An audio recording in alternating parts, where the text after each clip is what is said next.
Olá, meus queridos, minhas queridas, bom dia a todos vocês. Como foi essa semana de provas, chegando, né, na sexta-feira, quase que findando aí as nossas avaliações, teremos ainda terça-feira, né, mais um dia ainda de prova. E hoje nós vamos fazer a prova de redação, que é uma prova muito interpretativa.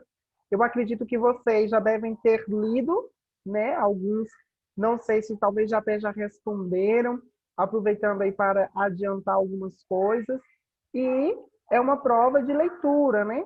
Por se tratar de redação, é uma prova que se deve ler bastante, compreender o que se está pedindo, né? O que se pede em cada uma das questões, para assim responder, chegar à resposta correta, certo? Então, nós vamos lá, você pega a sua prova, eu acredito, né, que você já deva estar com a sua prova na mão. Então, como eu disse, é uma prova interpretativa. E aqui nós temos, então, na questão de número 1, nós já temos aí o companheiro de viagem, é um texto, e aí você deve ler esse texto, né? Toda vez que tiver um texto na questão, precisa-se ler o texto. Só conseguiremos chegar à resposta quando a gente compreende o texto e compreende o que se pede. Senão a gente vai marcar aí qualquer coisa ou marcar o que a gente acha que está certo. Então vamos lá. Pede-se o seguinte: a frase do texto que exemplifica o uso do discurso direto. Então, das alternativas A, B, C, D e E, quais dessas alternativas elas trazem para nós uma exemplificação do discurso direto? Então, qual dessas frases é um discurso direto? E aí a gente retoma aquela questão, falando, né, da diferença entre o discurso direto e o discurso indireto. No discurso direto, a gente tem o quê? A transcrição da fala do personagem pelo narrador. Então, o narrador, ele transcreve a fala do personagem da maneira como o personagem ele fala. Não é o narrador quem fala pelo personagem, mas é o próprio personagem quem fala dentro do texto. E aí existem aqueles elementos, vocês devem se recordar, existem 3 elementos básicos do discurso direto que você deve notar aqui nessa resposta. Então, qual dessas 5 questões, elas estão no discurso, é um exemplo de discurso direto? A questão de número 2, nós temos outro texto, e neste texto nós temos a palavra segredo, que está em destaque aí. Então, essa palavra segredo, se nós substituirmos ela por segredos no plural, no segundo parágrafo do texto, a frase com a concordância adequada ficará da seguinte forma. Então, se nós trocarmos a palavra segredo pela palavra segredos no plural, como deve ficar essa frase? Havendo a concordância. Então, a concordância é quando todas as palavras da frase, elas concordam entre si, elas estão escritas da maneira correta. Ou seja, se começa-se no singular, termina no singular, se começa no plural, termina-se no plural, entra naquela onda, né? Sujeito no plural, nós temos aí um verbo no plural, sujeito no singular, a gente tem um verbo no singular. Então, é uma questão de concordância, mas trocando, né, a palavra segredo por segredos, como deve ser reescrita essa frase? Então, aí nós temos as alternativas de A a E, você vai marcar a alternativa correta. Na questão de número 3, outro textinho, né? Todas as questões têm um textinho. E aí a pergunta é: observe que nesse trecho da narrativa há uso de expressão que indica espaço. Essa expressão é. Então, dentro dessa narrativa, qual dessas 3 expressões elas indicam para nós o espaço aonde acontece a história? Para não sobrecarregar o pai, caminhava alegremente à sombra de uma árvore ou um dia despediu-se de sua família. Qual dessas 3 expressões nos situa e a gente consegue identificar o espaço da narrativa, onde acontece a narrativa. Na questão de número 4, nós temos aí, né, outro texto, aí vai falar sobre os debates, a palavra debates está grifada. Verificar se tem outra grifada, não tem. Então, esse é um trecho de uma personagem que fala sobre características do gênero textual debate.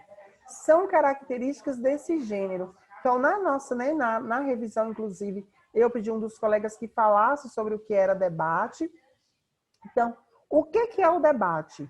É uma explicação de temas por meio da escrita, é uma exposição de um trabalho feito por uma pessoa, é um relato de uma história de vida publicada em um livro, é a apresentação de pontos de vista dos participantes de forma oral. Então, o que é o debate? Aqui tem, né, nós temos lá no nosso livro que nós fizemos neste módulo 2. Na questão 5, nós temos a história de um pintinho, de Alberto Pimentel. E aqui diz, o trecho nos revela um plano pensado pela personagem Pintinho para sair da situação em que vivia. Tal plano consiste em... Então, qual foi o plano do Pintinho? Então, o Pintinho ele tinha um plano. Que plano foi esse? As abelhas e as formigas. O texto traz parte de um livro de histórias infantis. O trecho em específico recebe o nome de... Então, que nome é esse? Então, este trecho aqui é um enredo, é um desfecho, é uma introdução ou é uma dedicatória? Então, você vai dizer que este trecho corresponde ao quê?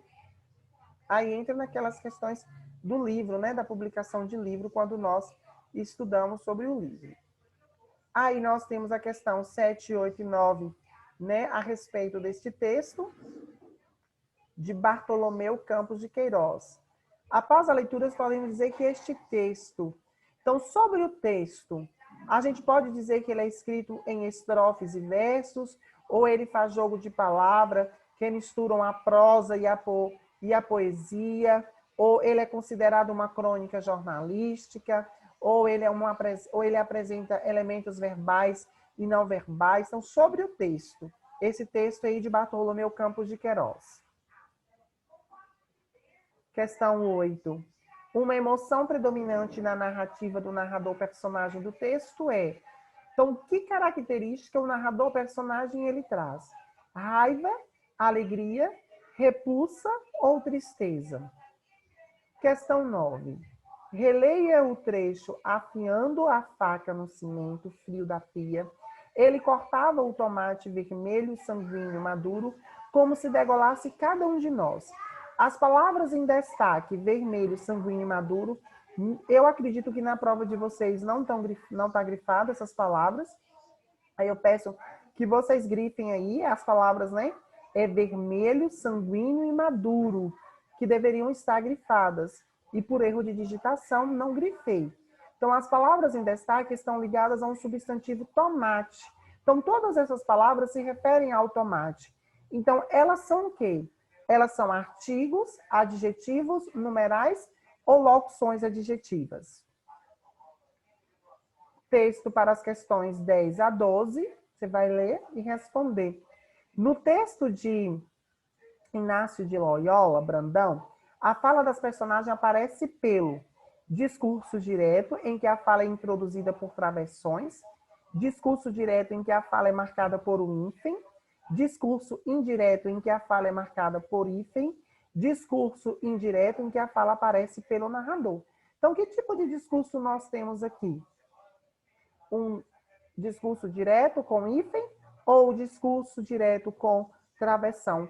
Aí a gente lembra, né, da característica do discurso direto. O discurso direto usa hífen ou travessão. É um discurso indireto porque a fala é marcada pelo hífen, ou é um discurso indireto porque aparece, né, é narrado pela a fala aparece pelo próprio narrador. Na 11, com base na leitura do texto, pode-se afirmar que as personagens... Então, o que essas personagens elas fazem? Discutem sobre uma possível operação para eliminar a memória, conversam sobre o procedimento cirúrgico que será realizado, debatem sobre os princípios éticos na medicina, conversam sobre as dificuldades em comum ou dialogam sobre o futuro da sociedade. Então, os personagens, né? O que esses personagens eles fazem? E, por último, você vai dizer qual é o conflito da história, né? O conflito é o problema, é aquele momento em que ocorre o desequilíbrio. Acontece, está tudo normal e, de repente, acontece o problema. Qual é o problema, o conflito ocorrido aqui neste texto? Então, tá aí. Boa prova para vocês, certo? Como eu disse, é uma prova bastante interpretativa, precisa ler bastante os textos que seguem em cada uma das questões, ler quantas vezes for necessário para poder compreender e chegar à resposta correta, certo? Então, qualquer dúvida, vocês possam ir no grupo. Lembrando que a dúvida é para chegar à resposta e não é a própria resposta, que às vezes a nossa dúvida é querendo a própria resposta. Então, a dúvida é para que a gente tire para chegar à resposta, certo? Então, um abraço a todos, boa avaliação, boa prova e de já, bom fim de semana também para todos.